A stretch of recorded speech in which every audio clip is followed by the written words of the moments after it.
Hello everyone. Today we will learn about glaciers.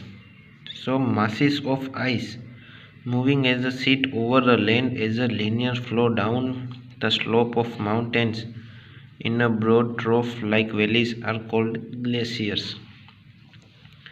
Glaciers move basically because of the force of gravity, so they move slowly. Movement could be a few centimeters. Now Bhagirathi river is basically fed by melt water from under the snout Gaumukh of the Gangotri glacier. So this is the originating of a Bhagirathi river, which originated from Gaumukh of a Gangotri glacier. Then Alkapuri glacier feeds water to Alkananda river. So Alkananda river originated from Alkapuri glacier.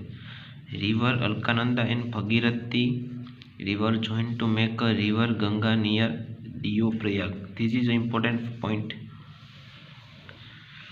And because of friction caused by shear weight of the ice erosion by glacier is tremendous. And don't forget to subscribe channel.